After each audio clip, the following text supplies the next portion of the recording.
Hi, I'm Tiffany Johannes with RE/MAX Executive and Charlotte Home Experts, and tonight I'm here to talk to you about what's going on in the market. So welcome to our market update.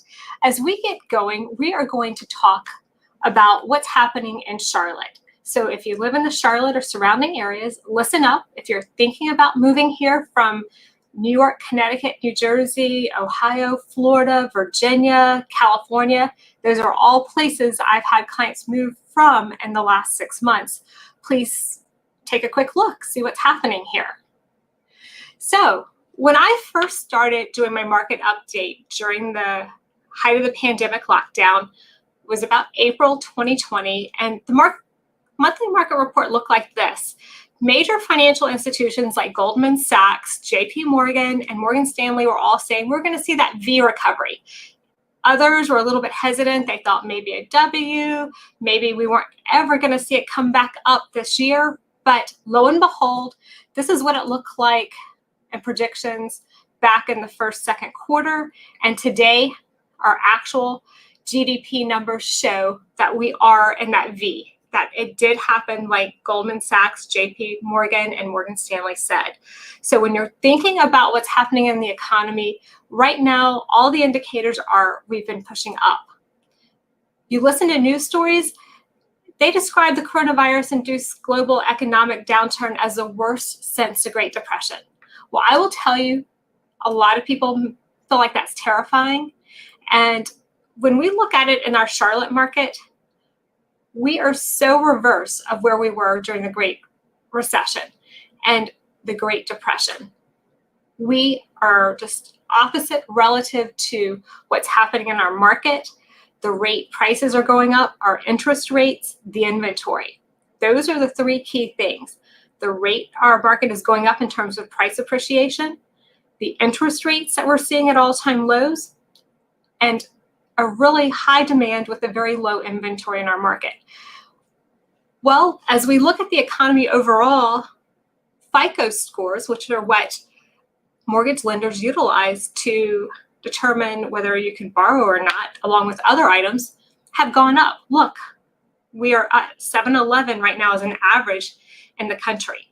So I think that's a good sign. Households, when they got stimulus money, what did they use it for? They paid down their debt, 35%. They spent money in the economy, which we needed, 29%. And another 36% saved money. That has helped a number of buyers and a number of homeowners stay stable. We also saw that steep incline in unemployment. We saw an all-time high. Well, if you look now, week over week, we're seeing less than 1 million people claim unemployment filing. So that is a good thing for our economy right now. What's happening with forbearances?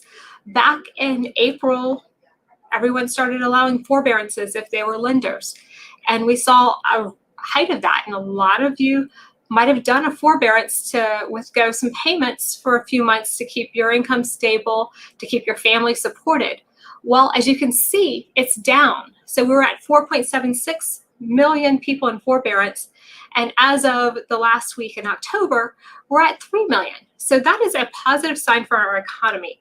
One thing I will say is if you did go into forbearance, talk to your lender about your options.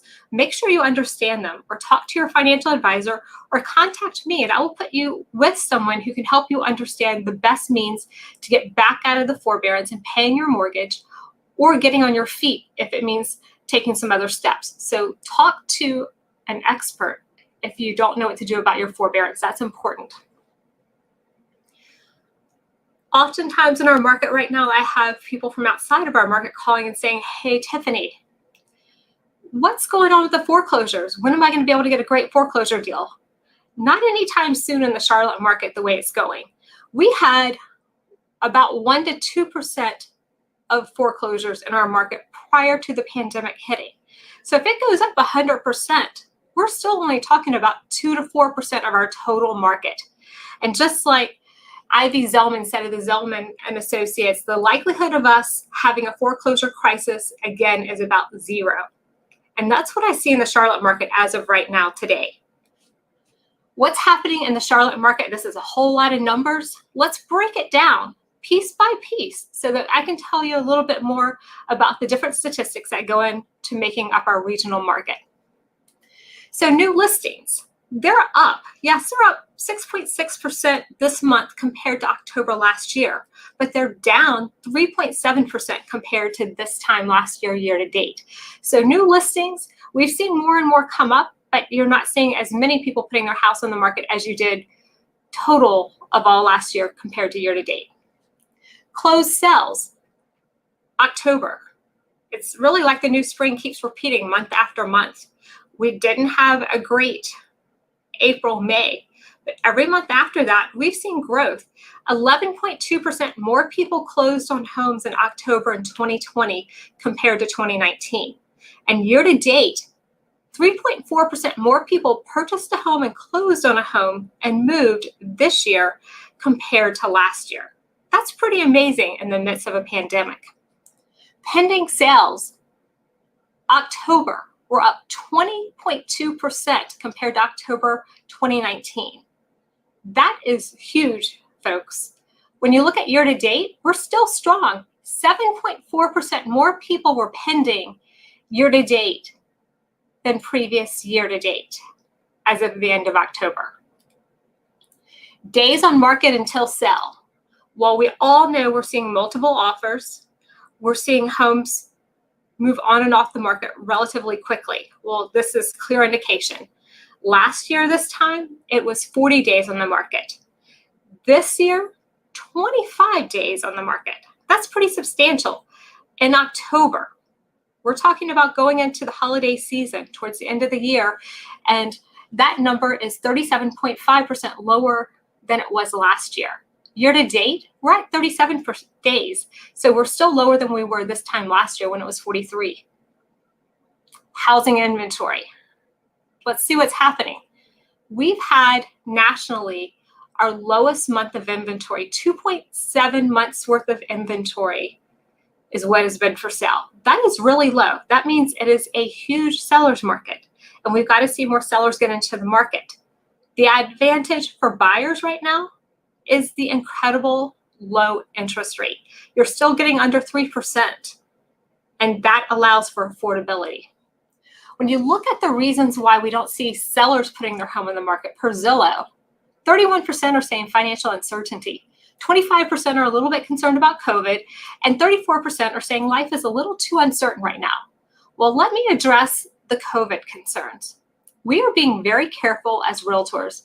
We are taking every precaution, making sure we have hand sanitizer, making sure masks are worn, gloves where necessary, booties or shoes off, so that we are going through the home and doing everything we can to be careful. In my case, I'm also often doing a virtual tour for my buyers so that they know what the home looks like ahead of time before they go into it. And that keeps everyone safe. When we talk about financial uncertainty and life is a little too uncertain right now, that's true in some cases, but when you look at if you're thinking about making a move in the next couple of years where the numbers are today, you're probably better off if you put together a sound plan today, at least in our Charlotte market. Homeowners are really just saying, let's wait and see what's happening. But if you wait and see what's happening, your cost of moving is probably going to be a little bit higher. There's no guarantee our interest rates are going to last the way they are today. Across the country, this just shows you that it's not just Charlotte, but if you're looking at selling somewhere else and moving here, days on market is closer to 25 to 30 days than it is anything else across the country. My home state of Louisiana is a little bit higher, and while Hawaii, I guess a lot of us aren't flying to Hawaii because that number is a little bit higher as well. Existing homes that are on the market and sales, when you look at this number, we are outpacing last year and the year before.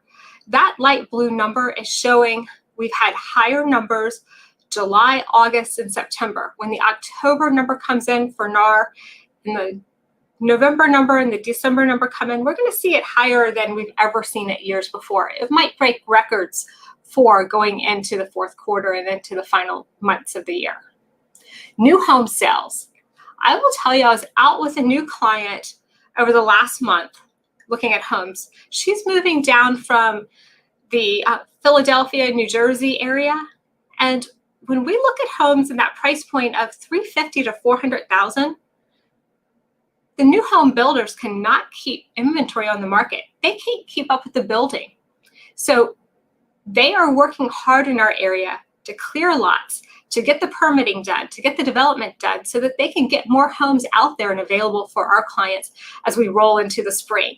So if you're looking for new home inventory, let's start scouting out the communities you like and what inventory, homes, and floor plans that you like. There are tons of virtual tours out there. And remember, if you're going into a new home sales center, you need an agent with you. You need a realtor, because if you go in alone or if you start engaging a new home consultant without a realtor, you often aren't going to be allowed to have representation to represent your best interests, to make sure you're getting the best deal, to make sure that things are done properly as you are looking at the new home construction side from your standpoint. That new home sales rep represents the builder, not you. And you've got to remember that when you're walking through those doors. Pending sales. When you look across the board, we are doing better than we have historically from a health perspective. We're on top of the game right now. Percentage of distressed properties, again, we're at that 1% level. So we've got a good while before we would see a huge distressed market popping into our area. Hopefully we will not see it, but we've always got to be looking ahead and looking at indicators. And right now, all the top banks, top lenders, and top economists across the country aren't showing that that's going to be happening anytime soon. Inventory of homes. There were 5,405 homes available as of the end of October. That's down 47%. I've been talking about numbers that have gone up, up, up. Well, 47.6% is way down compared to the previous October. Prices are going up, though. They have been going up for a while, and you'll see here, we are 16% higher in our market this October compared to October a year ago. When you look at year to date, it's up 9.5%. That is a big difference, folks. And the reason why we're seeing this is because of the lack of inventory. But buyers, even though they're paying a higher price, that affordability index is still there. And they're looking at it from a perspective of they have more buying power because the interest rate is so low. So if you've been thinking about buying, but you think the housing prices are too high, reach out to me. I'll show you some charts and graphs that really outline what that difference is. It is amazing. And you can buy and pay less than you're paying your landlord to rent a home in today's market. Projection on appreciation. What's going to happen next year? What's happening next quarter, beginning of 2021? Zillow thinks we're going to be up 7% as a country. Zelman, 5.9%. Freddie Mac, 5.5%. NAR, National Association of Realtors, thinks 4.7%. Other groups think a little bit less. CoreLogic is about 0.2.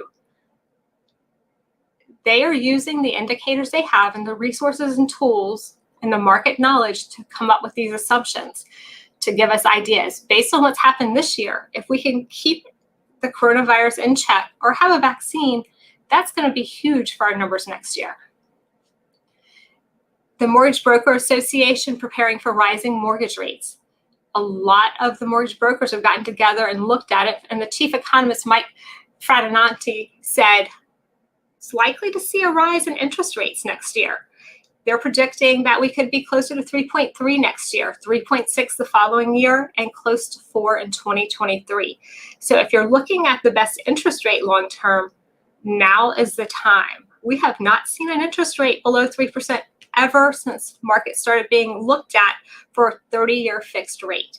So if you think that you're going to be in your home for a long time and you want to get refinanced, go ahead and do that now. If you think you're ready to move or going to make a move, consider making that move. Let's look at the numbers and see what makes sense for you.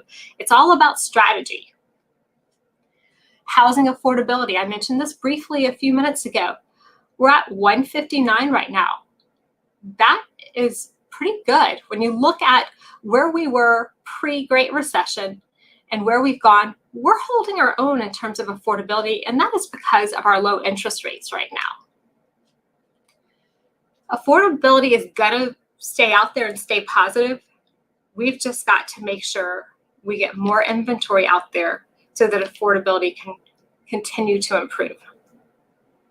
If you're looking to make a move, you're looking to understand whether refinancing is the best option for you, or you just want to put together a strategy to make sure you're maintaining and caring for your home when you're ready to make that move, or let's say you're thinking about updates or remodeling or adding on something, reach out to myself or your realtor to find out what you can do to get the best ROI and to get the best return for your goals and objectives individually. There's not one piece that fits everyone. So if you'd like to talk more specifics about what works for you and for your family, let us help you figure out how to create the best future for your family. I'm Tiffany Johannes with RE/MAX Executive and Charlotte Home Experts.